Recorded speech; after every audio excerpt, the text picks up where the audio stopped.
नमस्कार, मेरा नाम डॉक्टर विष्णु प्रसाद पानीग्राही। मैं एपेक्स हॉस्पिटल बनारस में as a consultant spine surgeon काम करता हूँ। आज हम वर्ल्ड स्पाइन डे सेलिब्रेट करने जा रहे हैं ऑन अक्टूबर 16। तो इस साल का अवेयरनेस प्रोग्राम में हमारा थीम है कि टू सपोर्ट योर स्पाइन। अभी हम देखते हैं कि क्या क्या कॉमन स्पाइन में प्रॉब्लम होता है। तो सबसे कॉमन जो हम अब डिस्कस कर रहे हैं कि बैक पेन है, मैकेनिकल बैक पेन जिसको बोलते हैं, वो वैसा पेशेंट ज़्यादा आते हैं। वो सिर्फ थोड़ा बहुत दवाई और एक्सरसाइज से ठीक हो जाते हैं।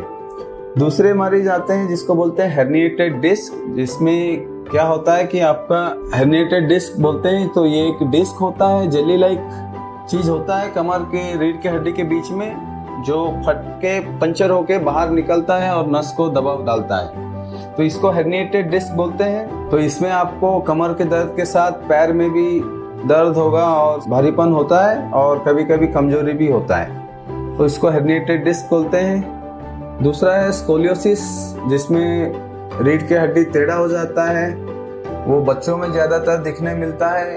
और कॉमन चीज़ है ऑस्टियोपोरोसिस, जो एल्डरली या बुजुर्ग में होता है, जिसमें हड्डी कमज़ोर हो जाता है एज के हिसाब से, उम्र के हिसाब से, और हड्डी बिना चोट के भी टूट सकती है और कमर दर्द कर सकता है। तो हेर्निएटेड डिस्क में ऑपरेशन ज़रूरत है, ये भी सवाल बहुत लोग पूछते हैं। तो ज़्यादातर 80% हेर्निएटेड डिस्क अपने आप में ठीक हो जाते हैं प्रॉपर पोस्चर, प्रॉपर रेस्ट और प्रॉपर मेडिसिन और फिजियोथेरेपी से।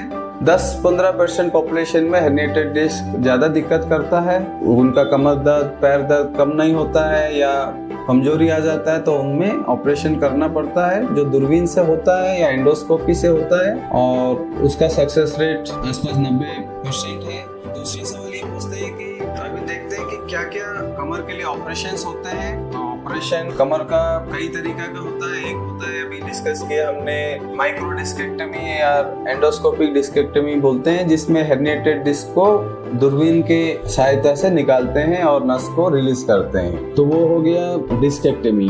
दूसरा टाइप सर्जरी होता है स्पाइनल फ्यूजन, जिसमें रीढ़ के हड्डी में टाइटेनियम का स्क्रूस आता है, उससे रीढ़ के हड्डी में फिक्स करते हैं। ये चीज कब करते हैं? जब रीढ़ का हड्डी में स्लिप हो गया है, मतलब जिसको बोलते हैं स्पॉन्डिलोलिस्थेसिस। इस प्रॉब्लम में हमें टाइटेनियम स्क्रूज से फिक्स करते हैं और टाइटेनियम केज भी डालते हैं। तो दूसरा होता है लंबर कैनाल स्टेनोसिस। वो यूजुअली 60 साल 65 साल के बाद दिखने मिलता है, जिसमें जो स्पाइनल कैनाल होता है वो नैरो हो जाता है, पतली हो जाता है। उसको क्लियर करने के लिए लैमिनेक्टमी बोल के एक ऑपरेशन करते हैं, जिसमें एक हड्डी में एक विंडो बनाते हैं और नस को फ्री करते हैं। और कॉमन सर्जरी हो गया वर्टिब्रोप्लास्टी या काइफोप्लास्टी, जो बुजुर्ग में करते हैं। ऑस्टियोपोरोटिक फ्रैक्चर जिसमें हो जाता है, जो हड्डी दब जाता है उसके जगह पे हम बोन सीमेंट बोल के एक मटेरियल आता है, वो बोन सीमेंट को डालते हैं ताकि उससे थोड़ा हड्डी का हाइट मेंटेन है और